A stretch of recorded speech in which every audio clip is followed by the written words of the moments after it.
Welcome to the Parent Advocate Podcast, a show where we celebrate, defend, support, and uplift the voices of the LGBTQIA community. I'm your host, Stephen Chikumba. My pronouns are he, him, and his, and I'm joined by my always amazing co-host, Lisette Trujillo. Hi everyone, Lisette here, she, her, ella. The mission of the Parent Advocate Podcast is to elevate conversations and reframe narratives around trans and non-binary youth to help change hearts and minds. Each week we bring you our take on all things happening from the perspective of two parents of BIPOC transgender kids. Lisette, this week has been a lot.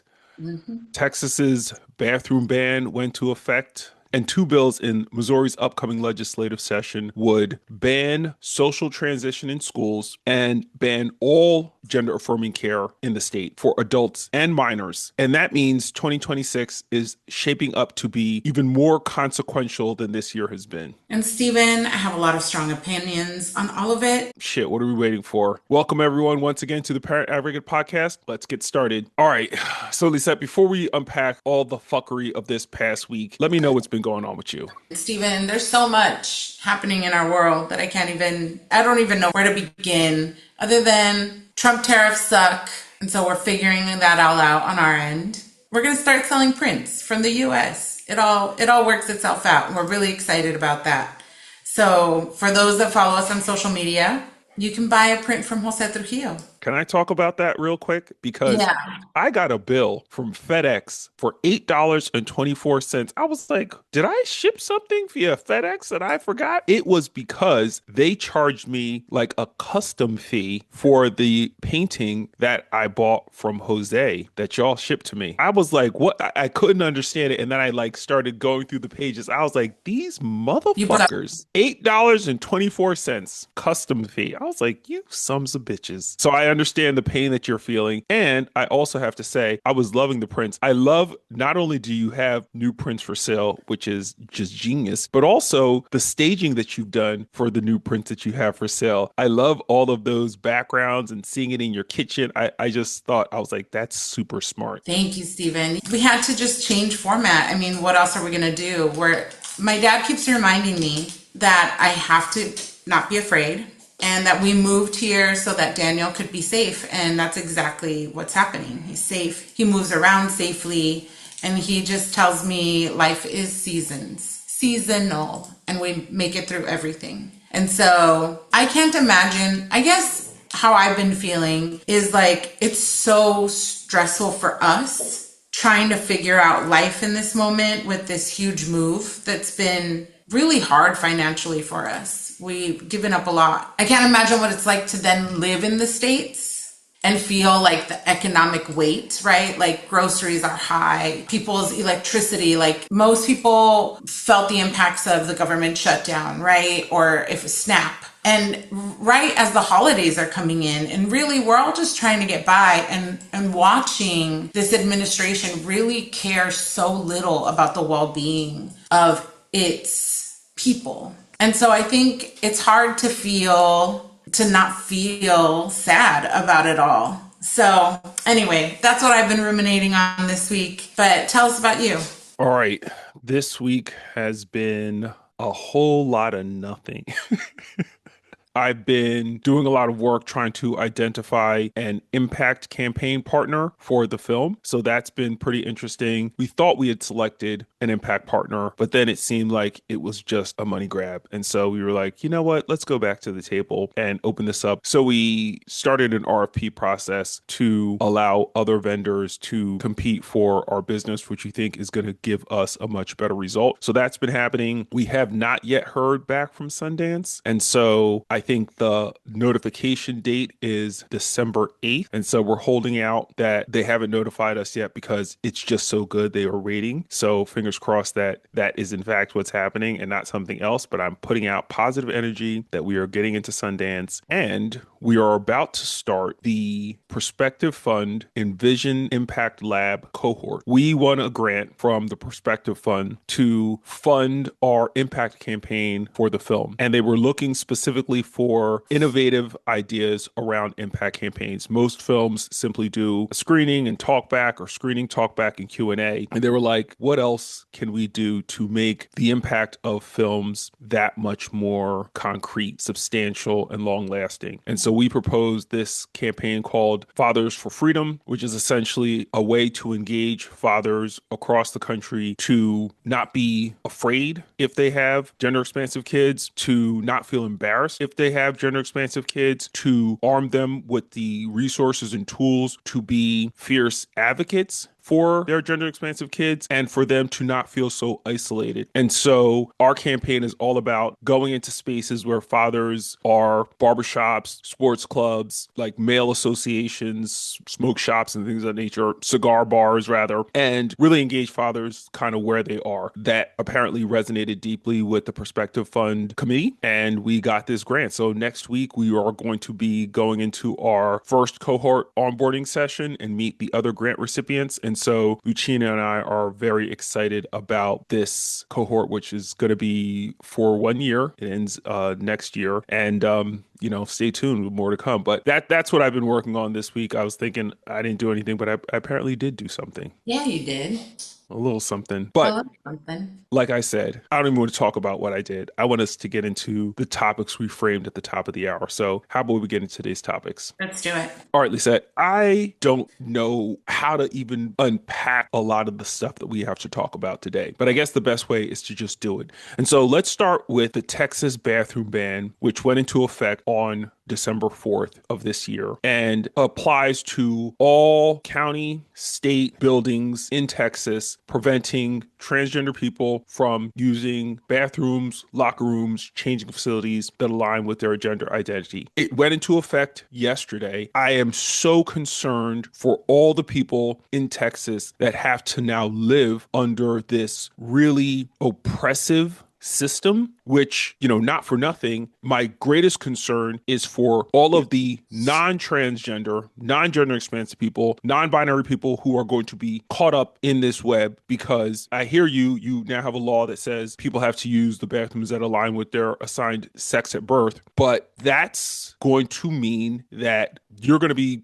looking at people's body parts. Like, I don't know how this is going to go. And I think Texas has set themselves up for a lot of pain and heartache for people who just want to use the fucking bathroom.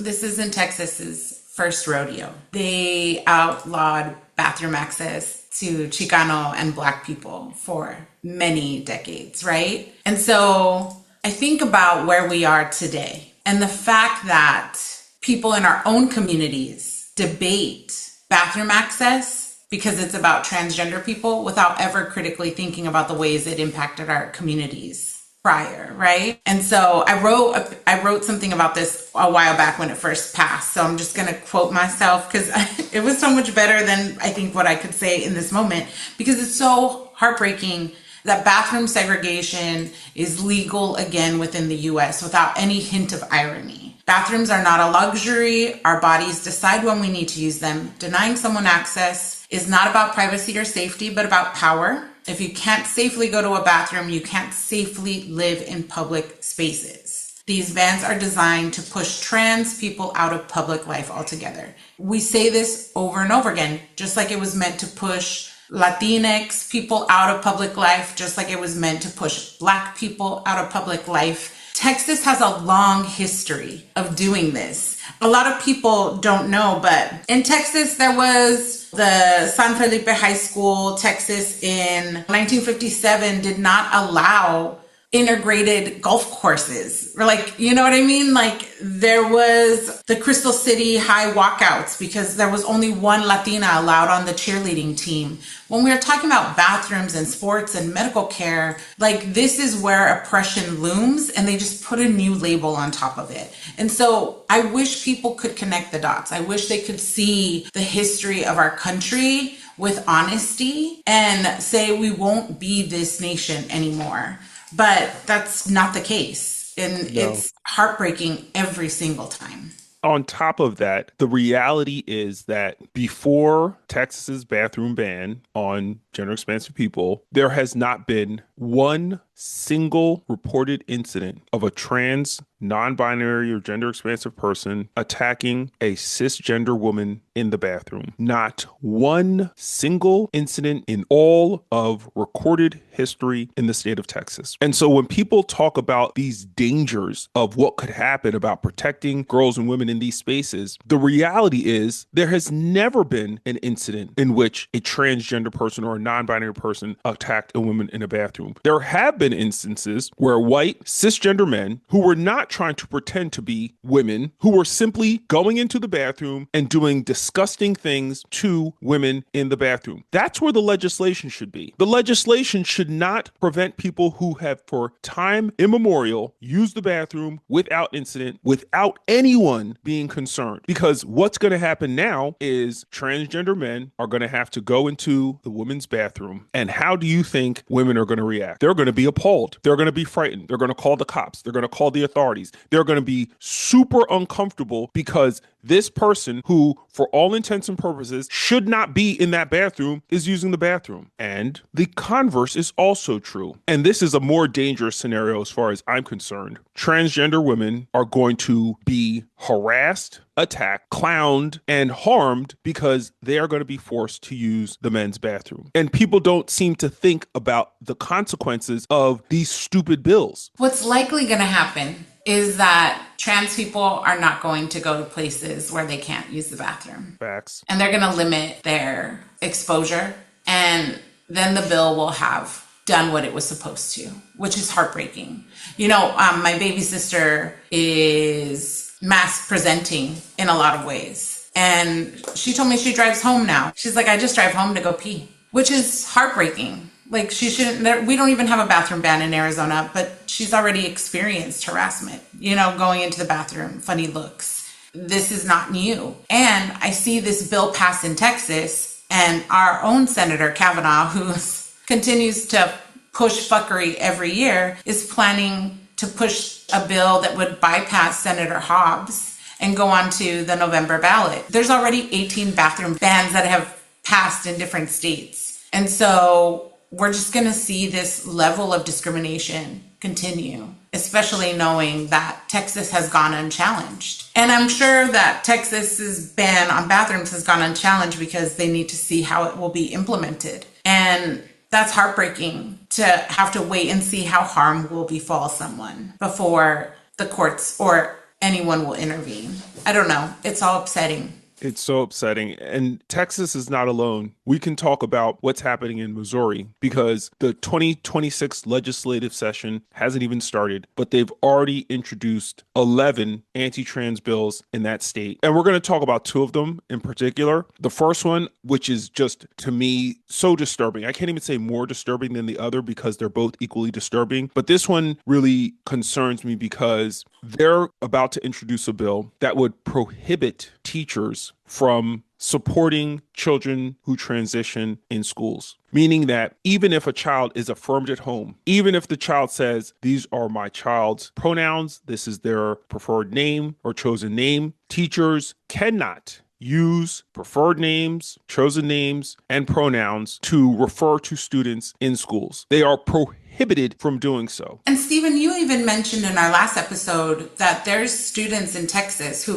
their families have legally changed their names, and teachers are going from memory, not even from they're not even referring to them by their legal name. This is the level of fuckery that people are proposing. And again, I'm trying to understand for the assembly person, for the senator, for the person who is introducing this bill, what are you trying to accomplish? What is accomplished by outing, dead naming, or creating unsafe environments for children at school? Just a specific subset of children. Why are you doing this? What are you gaining? What do you hope to gain when you out a child at school? When you refuse to honor a parent's wishes? Now, our girl, Debbie, wrote an article about this. And she was basically saying, it's all about parents' rights until the parent is parent of a gender expansive person. Then it's fuck our rights. Yeah. How does that work? How are you carving out exceptions where it's for me, not for thee? How does that work? And this is the stress that we live, the cyclical stress that we lived under year after year for the last decade, Stephen. It's only December 5th,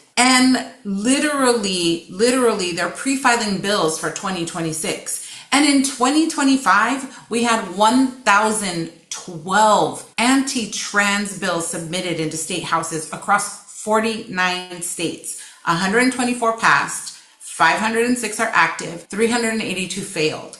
Like, trans people make up less than 2% of the population. Talk about it, Lisette. What bothers me the most about all of this is people keep talking about this transgender ideology as if we are the ones who are filing all these fucking bills, as if we are the ones spending all this money every campaign cycle to create these wedge issues, as if we are the ones who are constantly on the attack of transgender people. Like, we aren't doing any of this. All we ever do is try to protect our children from harm. But it's like 124 anti-trans bills passed across 49 states last year of the 1,012 that were proposed. Like, people, just think about that. How many other things have your state or federal elected officials proposed to improve the quality of your life, to reduce the cost of electricity, to improve infrastructure, to make your streets safer, to lower healthcare costs? How many bills have been introduced that do any of that stuff? Now compare it with the 1,012 that were introduced targeting transgender people. Less than 2% of the population who don't do a goddamn thing to anyone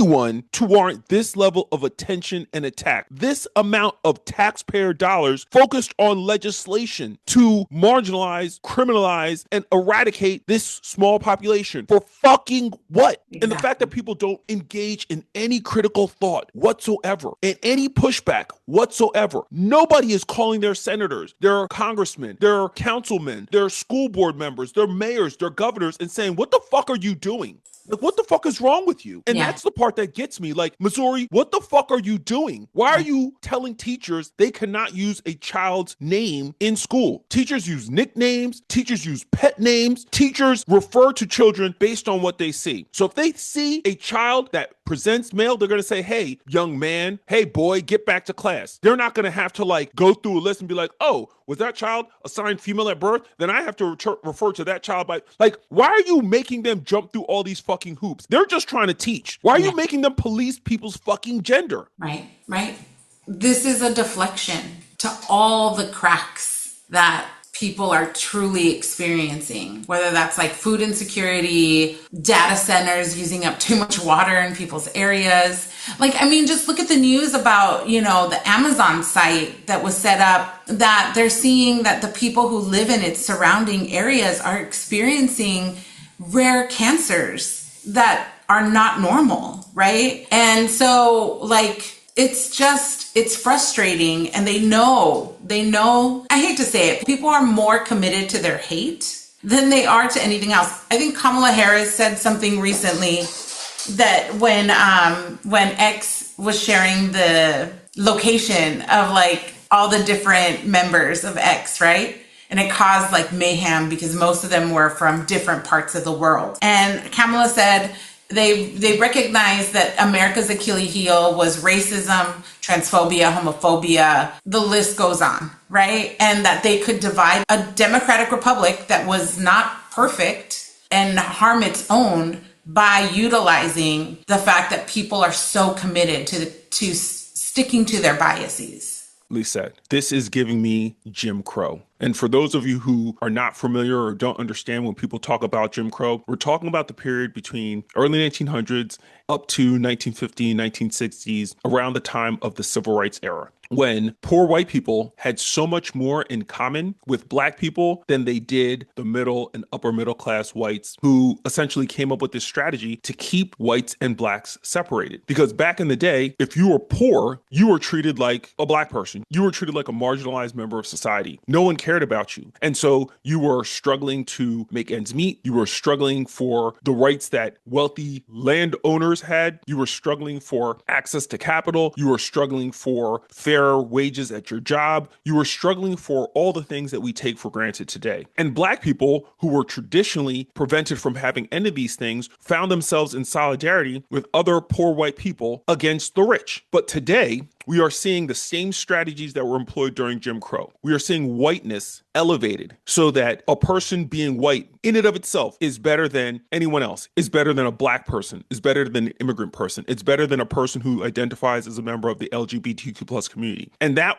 alone, that holding up whiteness, even though you may not have a pot to piss in, two pennies to rub together, that makes you better than everyone else. And so they've held up this illusion of whiteness as something to aspire to, as something that separates you from everyone else, from the downtrodden masses, even though you are still downtrodden, even though they stopped your SNAP benefits, even though they've taken away Medicaid and Medicare, even though you don't have a job, even though you can't afford your groceries, even though housing prices are skyrocketing and you can't afford a place to live, as long as you are better than black people, you're good. And the same can be said today of the way people are treating LGBTQ plus people. As long as you're better than that trans woman, as long as you're better than that trans kid, as long as you're better than that non-binary person, you feel like you don't have to do anything. You feel like you're in the in crowd. And that is what is so dangerous because people buy into this fallacy. Jim Crow was wrong. Segregation was wrong. Separate but equal was wrong because what it meant was they had codified the means through which people can be legally deprived of access to resources. People can be legally deprived of their rights. People can be legally deprived of their liberty simply because they don't look a certain way. And Latinos are afflicted with the same level of assimilation and the need to be next to white proximity, right? Like this is why we saw so many Latinos for Trump, is that, well, I can assimilate and I can do better and not lose out, right? And it's us eating our own. And so it's so, I'm not saying it eloquently, but it's distressing because how do you move forward? You can't. I mean, I feel like the way to move forward is to hold up a mirror to people's faces and be like, do you see yourself? I'm thinking right now about the Somali population in Minnesota. Yes. And I'm like, how the fuck are a bunch of African people in America voting for a man who, prior to this last election, called black places shithole countries? Like these words came out of his mouth. And so I'm sorry, Somalia, you're an African country. You're on the continent. How did you seem exempted from that? Why did you suddenly believe that Somalis for Trump was a thing that was going to be sustainable? It's like Latinos for Trump, Cubans for Trump, Venezuelans for Trump. Like, how did you get so hoodwinked that you didn't see this man's abject racism, xenophobia for what it is? How did you miss that? How did you not see his stand back and stand by or stand by and stand back, the straight up dog whistle to the right as somehow not a clear indication of how he feels about you and towards you? How did they miss that? How does anyone who is not a white, cishet male of privilege not see that this dude is just a grifter, completely focused on nothing but self-aggrandizement and himself, just a petulant child? And we are here talking about, oh, Mr. Trump, you said that you were going to protect us, and you said that you were only going to go after criminals, and you said that you were going to bring grocery prices down, and you said all the while he is lining his pockets and keeping us all scraping for pennies. It doesn't make any sense. It doesn't make any sense. But Lisa, I told you there were two things happening in Missouri. The second one is alarming because they've introduced a bill that would make their ban on gender affirming care for minors permanent and extend the ban on gender affirming care to adults. You heard me correctly. They are introducing a bill, SB 1190, to expand the ban on gender affirming care to adults. Trans people would say that they knew this was coming, right? When Roe v. Wade fell, we knew that bodily autonomy, as we understood it, our right to privacy, our right to make medical decisions for ourselves, was going to have the trickle down effect that it would in impacting care for trans adults, right? It's why we had a government shutdown. They're trying to make sure Medicaid doesn't cover it, Medicare, I forget which one. They want to harm transgender people, and they want to limit their rights and freedoms. And let's face it, like, we know that trans people didn't have full rights and freedoms in this country, right? And so it should make a lot of people worry, right? I think what's really critical, and I say this over and over again, is that we have people who have no real understanding of what their rights and freedoms actually are. And so they buy into opinion as if it's fact. For example, Roe v. Wade had nothing to do with abortion. The case surrounded abortion, but Roe v. Wade was about the right to privacy. And that right to privacy granted people civil liberties that they now take for granted. And so it's no wonder that they've worked so hard to defund the public school education, to limit people's educational access to what civics studies they should have and basic understanding of government and law, so that they can continue with their mission to harm Americans and to continue restricting us of our rights and freedoms across the board. Preach, preach, preach. And it's so bothersome to even say this, but I don't think people truly appreciate just how calculated these actions of the federal government, the think tanks and lobbying organizations behind them actually are. This is a concerted effort. They've been playing a long game, and because they've distracted you all the while this was occurring, you are none the wiser. You're none the wiser. There is a school in New Jersey, in Colts Neck, New Jersey, that is about to host Linda McMahon and members from like the Heritage Foundation and the Alliance Defending Freedom. Like, why should these organizations that have prior to this Department of Justice been designated as literal hate organizations? Like, they have this actual designation from an impartial DOJ, a formerly impartial DOJ, that says these organizations are organizations of hate. Why is the Department of Education, the Secretary of Education, going to a school in New Jersey with these two hate organizations in tow to talk to a bunch of middle schoolers to further their agenda? Because if you have a bunch of young people thinking that PragerU style education and information is accurate, because that's now what the Department of Education has been dumbed down to, they're not going to know any better. Their parents already don't know any better for the most part, because they actually invited the Linda McMahons of the world to their school district. Like, how did we get here? How did we get here? Did I ever tell you about Jose's war against PragerU? He was a keyboard warrior for years on PragerU YouTube. I'm sure his comments are still there. Like, there was a whole month where I was like, what is going on? You are on your phone a lot. And he was like, it's these PragerU people. And I didn't know what PragerU was. Steven, have you watched PragerU YouTube? Child, I am not going to sully my brain with that filth. It's It's our just own people. peddling and It's our own disinformation. people in some of those videos where It's the I'm just worst. like, what is wrong with you? And you know what? It's that internalized racism, Yep. that internalized colorism, internalized transphobia that a lot of cis parents never recognize in their children. And so when they make comments like, oh, my daughter says she's just a daughter. Yes, she is your daughter. And let's work on our kids not internalizing shame because the world around them is biased, right? Like, this is where we see that internalized thing that we of shame, that for what makes people become Latinos for Trump, become, whatever for MAGA, without ever critically thinking why. What is motivating it other than their own self-hatred? We got a lot of work to do. And if the US felt unsafe before when it comes to families of trans youth who their youth have already experienced limited access to care, it's going to feel even more unsafe when you think about them trying to ban care for adults across the board. Because I guarantee you, Missouri's going to try it out and other states are going to follow. This is just the beginning.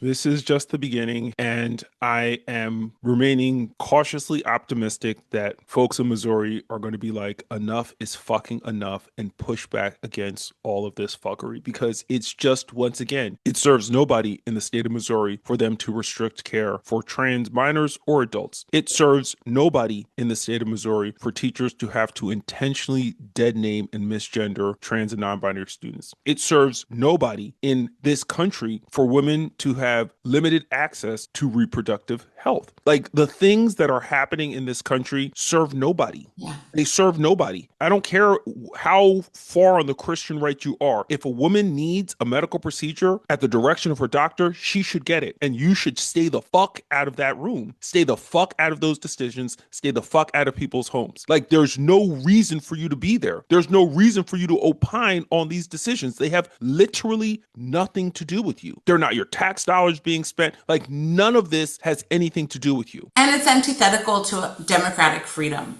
a democratically free nation. And it's really contrary to the principles of Christianity, of Catholicism, of spirituality, of religiosity that people claim to espouse. Like, Jesus is looking at all of you motherfuckers crazy. You know what I'm saying? Like, you cannot couch any of this stuff in biblical language and be cool. Like, no, you will burn in hell if that's what you believe in, because what you are doing runs absolutely counter to the principles that the good book espouses. Like, I can't even with these motherfuckers. Ugh, my stomach hurts. Now it's time for our recurring segment, Allies and Assholes, where we highlight individuals or groups who are uplifting the LGBTQIA community on the one hand and call out straight up assholes who are trying to move us all backwards on the other. Lisette, who are we talking about today? Well, Stephen, our Ally of the Week is our first posthumous award to trans activist Cecilia Gentili. The reason we are giving this icon the award and her flowers is because of a project she did during her life to establish Casa Cecilia, an LGBTQIA shelter located in a century-old mansion on 153rd Street in Harlem, which can support up to 20 unhoused queer and trans people at a time, with 6 months of shelter and care in a supportive LGBTQ plus centered setting. Modeled after and supported by the Ali Forney Center in New York City, the program supports at-risk community members and is named in honor of both Gentili and the center's namesake. Ali Forney, a gender nonconforming activist known for aggressively advocating for the investigation of murders of other homeless queer youth. I just love that we are honoring and celebrating Cecilia Gentili, specifically because I had the honor of meeting her before she passed, and her spirit was so fierce, her energy was infectious, and her protection of homeless LGBTQ plus youth was just one of the most amazing things to be a part of and to witness. And knowing that she had worked on this center, knowing that she'd worked with the Ali Forney Center, which is just an amazing 24-hour drop-in center for queer youth in New York City with wraparound services, means that she really understood what it was to be homeless on the street and have no place to go. And so this was her life's work and her life's mission. And the fact that Casa Cecilia is a reality, I know she's smiling down from heaven. Yes, I agree. And Daniel had the chance to meet her too, and I missed out on this one. I messaged her on Instagram when I realized that I totally missed her. She always welcomed everyone with love and dignity. And so this is why Cecilia Gentili is our Ally of the Week. Congratulations to Cecilia Gentili, and now onto our Asshole of the Week. This week's Asshole of the Week goes to a U.S. Senator from Arizona, and unfortunately a Democrat, Ruben Gallego. Leaked text messages from Senator Gallego show that the senator has a problem with the way women and men and LGBTQ members of his caucus look, and his text messages seem to indicate that he is more aligned with his colleagues on the right than he is with members of his own party. And the problem that I find with these revelations is that here is yet another Democrat who claimed to have stood 10 toes down with the LGBTQ plus community, throwing them under the bus for, I don't even want to call it political expediency, but it appears that that's what it is. Aligning himself with reprehensible views and comments to curry favor with the right. I can't even explain it. It's just so reprehensible. And then to gaslight us, like where he doubles down that this is exactly what he meant, right? His sorry, not sorry, because he believes in a more inclusive democratic tent that's larger, but inclusive for biased people at the expense of LGBTQIA people, right? Like that the inclusion, like Democrats have gone too far and excluded conservative people, when in reality, no one's trying to say, hey, if you're moderate, that's fine, but don't infringe on the rights and privileges of LGBTQIA people or immigrants or whatever. It's frustrating. I will tell you that some of our families, our Latina families of trans youth, did meet with his staffers. We can never get him to meet with us. Also, let's just talk about how the reason why Senator Gallego said he couldn't meet with our families was because he was on paternity leave. You know what I mean? For somebody who is like so sad about like displaced men and the lost men of this generation, how wonderful that you got to benefit from feminism and go on paternity leave. Being that I'm from the state of Arizona, and that he is one of my senators. I'm really, really frustrated with this continued notion that Latino people are conservative and do not know LGBTQIA people and do not know trans people. That is not true. Trans and LGBTQIA people are part of our families, they're part of our communities. And we need to remember that when we push the bigotry for some people, it's a continuation of the oppression that our own people had once faced. And so his hypocrisy is beyond me at this moment. The reality is that Ruben Gallego, like Gavin Newsom and the myriad of other Democrats who are now suddenly asking for members of the right, people who hold differing opinions, to be admitted into the tent, to be part of the conversation, to be part of the dialogue, are only giving a platform to transphobia, to misogyny, to sexism, and to hatred. And this is why Arizona Senator Ruben Gallego is our asshole of the week. Well, that's our show for today, folks. I gotta give it up to my co-host Lisette Trujillo for bringing all of these powerful insights to each and every conversation. She just keeps me on my toes. Oh, Stephen, that was really nice. Thank you. Aw. And I want to thank you, Stephen, for always holding it down, for showing up middle of the day in the nighttime for me. And I will tell you that I got a few messages last week from people saying they want to hear us consistently. They're going to be happy because we're going to be here consistently. And so we couldn't do that without all of your efforts, Stephen, and without all of you, our listeners. So thank you for tuning in to the Parent Advocate podcast. And folks, please be sure to subscribe to our podcast, Substack, and YouTube channels. Follow us on Instagram and TikTok, and do everything you've got to do to stay up to date with everything going on here at the Parent Advocate Podcast. Goodbye. Goodbye.